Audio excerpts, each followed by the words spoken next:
یہ قرآن کی آیت ہے، سورہ احزاب ہے۔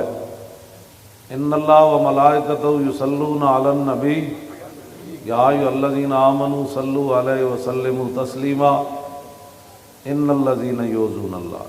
یہ جو آیت ہے اس کے بعد پھر یہ آیت ہے۔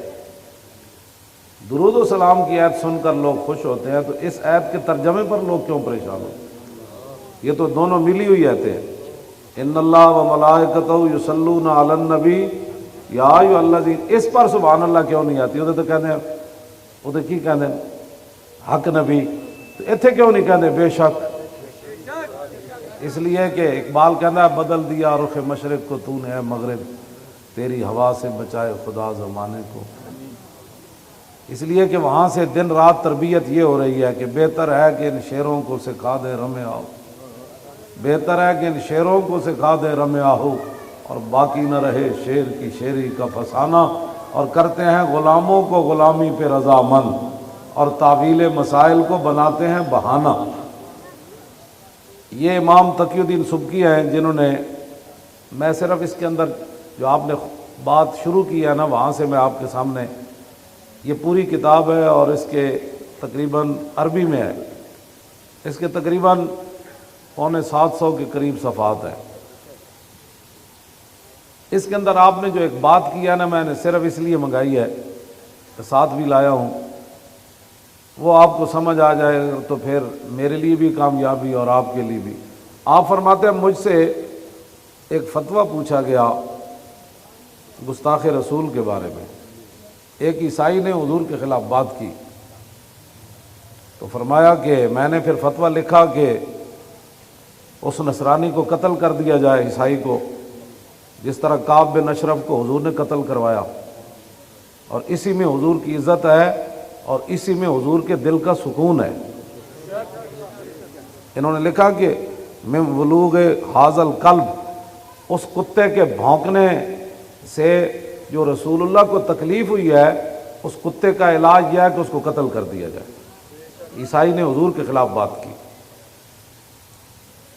آپ نے فرمایا کہ وَيُطَہَّرُ الْجَنَابُ الرَّفِيعُ، کہ حضور کی جو جناب اقدس ہے، جن کا مقام بلند و بالا ہے، ان کے شان کا یہی تقاضا ہے کہ اس کتے کو بھونکنے سے روکنے کے لیے اس کی گردن اتار دی جائے۔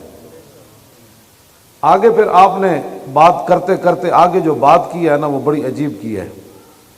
آپ نے فرمایا کہ لا تقبل توبتہ، گستاخ رسول کی کبھی بھی توبہ قبول نہیں ہوگی۔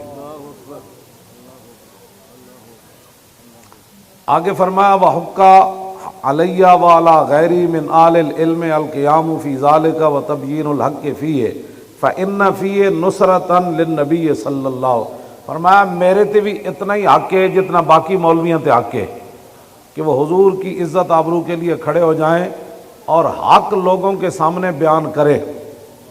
اور آگے فرمایا کہ اسی میں حضور کی مدد ہے۔ رسول اللہ کی کوئی مدد کرنا چاہتا ہے نا تو درود شریف پڑھ کے اس میں اپنے فائدے تلاش کرتا ہے۔ فرمایا حضور کے دشمنوں کے خلاف کھڑا ہونا یہ حضور کی مدد ہے۔ آگے پھر قرآن کی آیت لکھی، فرمایا وَلِيَعْلَمَ اللَّهُ مَن يَنصُرُهُ وَرُسُلَهُ بِالْغَیبِ إِنَّ اللَّهَ قَوِیٌّ عَزِیزٌ۔ یہ سورہ مجادلہ کی آیت نمبر 25 ہے۔ فرمایا کہ اللہ صرف یہ دیکھنا چاہتا ہے کہ اللہ کی مدد کون کرتا ہے اور اس کے رسولوں کی مدد کون کرتا ہے، بالغیب، بن دیکھے۔ اور کوئی دیکھ نہ رہا ہو پھر بندہ اللہ کی مدد کرے، اللہ تو مدد سے پاک ہے، مراد ہے کہ اس کے دین کی مدد کرے، مراد یہ ہے کہ اس کے رسول کی مدد کرے، دیکھ کوئی بھی نہ رہا ہو۔ فرمایا اللہ یہ دیکھنا چاہتا ہے کہ اللہ اور اس کے رسولوں کی مدد بن دیکھے کون کرتا ہے۔ آگے فرمایا اللہ تمہاری مدد کا محتاج نہیں، ان اللہ قوی، اللہ بڑی طاقت والا بھی ہے اور عزیز بھی ہے، غالب بھی ہے۔ آگے امام نے کیا لکھا، وَلَيْسَ لِي قُدْرَةٌ أَنْ أَنْتَقِمَ بِيَدِي مِنْ هَذَا الصَّابِّ الْمَلْعُونِ۔ فرمایا جب میرے پاس فتویٰ آیا تو وہ دوسرے ملک میں رہتا تھا ملعون، اور میں طاقت نہیں رکھتا تھا کہ اپنے ہاتھ سے اس کو قتل کروں۔ یہ مولوی ہے، یہ مولوی اور یہ پیر ہے، نہ ان سے بڑا کوئی پیر ہے نہ ان سے بڑا کوئی مولوی ہے۔ اور میں طاقت نہیں رکھتا تھا اس ملعون گستاخ رسول کو قتل کرنے کی۔ آگے ذرا کان کھول کر سننا ہے، جو کہتے ہیں ہمیں دل سے بڑا درد ہوا امام نے کیا بات کی ہے۔ آگے فرمایا کہ واللہ یعلم ان قلبی کارہ منکر، فرمایا اللہ جانتا ہے کہ میرا دل بڑا رنجیدہ ہے۔ جب سے میں نے سنا کہ اس نے حضور کے بارے میں بات کیا ہے میرا دل بڑا پریشان ہے۔ یہ جو لفظ ہے نا، سونا کا پانی بھی ہونا تو اس کا حق ادا نہیں کر سکتے۔ فرمایا ولیکن لا یکفی الانکار بالقلب ہاؤنا، فرمایا حضور کا مقام ایسا ہے کہ جب یہاں کوئی بات کر دے تو پھر دل پریشان ہونے سے بارگاہ رسالت میں یہ بات کافی نہیں ہوتی، بلکہ ہاتھ سے یا زبان سے یا قلم سے اس کا جب تک رد نہ کرے۔ یہ رسول اللہ کا غلام نے یہ بات، وہاں صرف دل سے بات نہیں چلتی، میرا دل بڑا پریشان ہے۔ تو آگے کیا لکھا؟ فَأُجَاهِدُ بِمَا أَقْدِرُ عَلَيْهِ مِنَ اللِّسَانِ وَالْقَلَمِ، آپ نے فرمایا پھر جو میرے پاس ہے، ہاتھ تو میرا وہاں تک پہنچا نہیں، اللہ نے مجھے قلم دیا تو میں نے حضور کی عزت پر یہ اتنی موٹی کتاب لکھی۔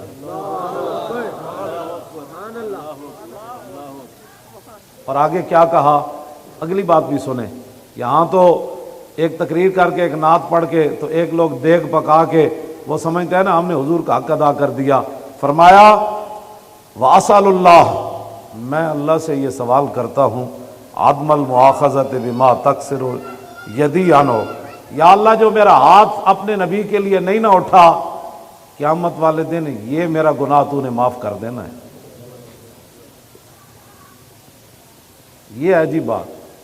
فرمایا میں نے کتاب اتنی اگرچہ بڑی لکھ دی ہے لیکن میں اللہ سے اس کوتاہی کی معافی کا طلبگار ہوں۔ اور آگے کیا بات کہی، فرمایا وَأَن يُنَجِّيَكَ مَا أَنجَى الَّذِي يَنْهَوْنَ عَنِ السُّوءِ، فرمایا ہفتے والے دن جو لوگ مچھلیاں پکڑتے تھے نا اور باز نہیں آتے تھے تو کچھ لوگ ان کو وہ برا کام کرنے سے روکتے تھے۔ فرماتے ہیں مجھے اللہ سے امید ہے کہ جس طرح اللہ نے ان کو بخش دیا نا، بھئی تم منع تو کرتے تھے باقیوں کو بندر بنا دیا، تو فرمایا قیامت والے دن جس طرح اللہ ان کو بخش دے گا نا، مجھے امید ہے کہ میں نے اپنے قلم سے حضور کی عزت پر اتنی بڑی کتاب لکھی، اللہ مجھے بھی بخش دے گا۔ اتنی بڑی کتاب اس کے اندر انہوں نے لکھی، یہ بات امام تقی الدین سبکی نے۔ آپ اپنے سینوں کو گندگیوں سے پاک کریں اور جب رسول اللہ کی بات آئے تو ادھر ادھر نہ دیکھیں۔ جس طرح اتنا بڑا امام ہو کے، اتنا بڑا ولی ہو کے، اتنا بڑا عالم ہو کے، اتنا بڑا محدث ہو کے، اتنا بڑا مجتہد ہو کے، اتنا بڑا مفسر ہو کے، اتنا بڑا فقیہ ہو کے کہتا ہے یا اللہ تیرے حبیب کے گستاخ پر جو میرا ہاتھ نہیں نہ اٹھا قتل کرنے کے لیے، قیامت والے دن مجھے اس کتاب کی وجہ سے معاف کر دینا۔ اور جو گستاخوں کے ساتھ کھڑے ہیں وہ بتائیں ان کا حشر کیا ہوگا۔